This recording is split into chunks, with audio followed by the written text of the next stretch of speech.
I'm Shaniqua with your morning news round live on CBBC. We've got loads coming up today, including some of this. We've got some exciting news for space fans. Check out some amazing mummies. And we've got the week's happiest news.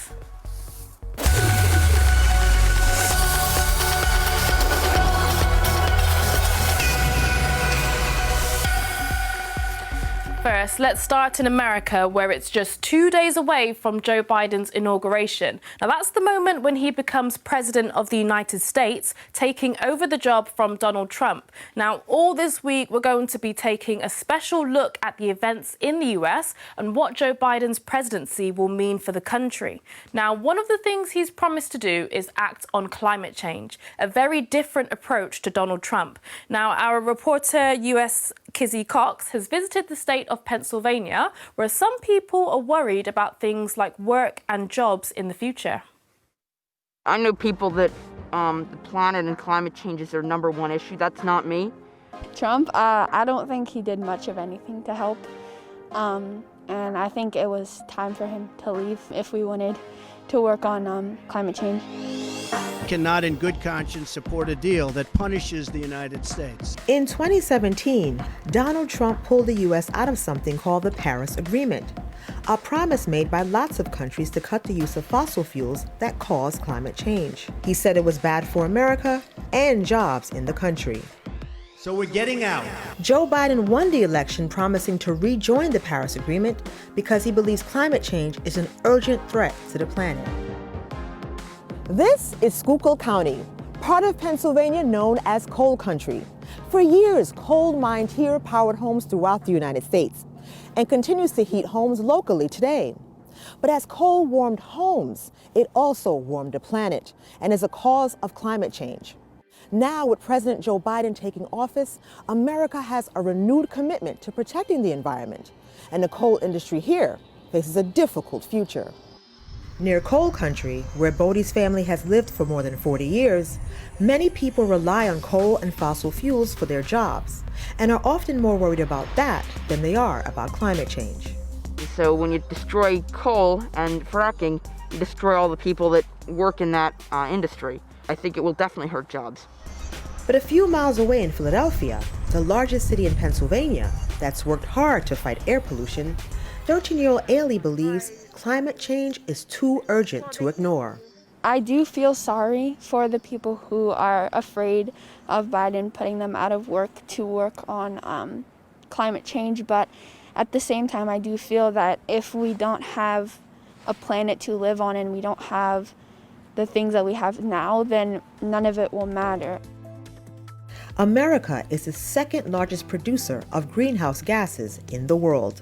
2019's youth climate strike, started by Greta Thunberg, was organized to demand action from world leaders on climate change. Ailey, along with nearly 30 classmates, went to the strike, and it inspired her to get involved in the movement. I think kids like Greta Thunberg, and honestly a lot of kids in our generation, are more open and aware of issues in our world like climate change because we've seen how bad it's gotten through time, and we want to have a future, and some of us want to have like children, and we want to continue living our lives, and we don't want to have to live with the consequences of previous generations. And so I think that things have gotten so bad for us that we really don't have a choice but to be more aware of what's going on. Battle to save our planet by getting climate under control. Nearly 2/3 of Americans say protecting the environment should be a priority for the president. The state of Pennsylvania played a big part in Joe Biden getting elected. But in coal country, Biden now needs to convince people like Bodie that there will be new jobs to replace those lost if the coal industry gets shut down. I mean, there's definitely global warming and that stuff, but I think we do need to worry about jobs first. I think we need to take steps to help our planet, but I don't think the radical change is what we need right now. But that may change in a few years. Ailey doesn't think America can afford to wait. Honestly, I just think that every place in the world we need to just do better because it's a real problem. Not every place is going to look like this in a couple years if we don't do our part. And tomorrow, Kizzy is back with another special report from the US, asking kids there if they think Joe Biden can change racist attitudes in the country. We've got loads more on the inauguration on the Newsround website, including answers to some of your questions. OK, moving on now, and there's some exciting news for space fans. The rocket company Virgin Orbit has succeeded in putting its first satellites into space. They were on a rocket launched from an old 747 plane in California in the United States. Now, the company has said it hopes to eventually launch rockets from Cornwall in southwest England in the future. Now, check out this exciting discovery in Egypt, where more than 50 wooden coffins and mummies have been uncovered in an ancient temple.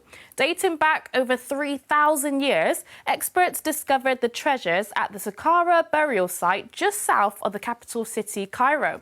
Ancient games, statues and masks were also found during the dig. And a French mountain bike champion has successfully jumped up a 459-foot tower in Paris. It took him 30 minutes to get to the top without putting his foot on the ground even once. He said he did the challenge for a children's charity, and he said he's very satisfied and now needs to find something bigger. I don't know what could be bigger than that.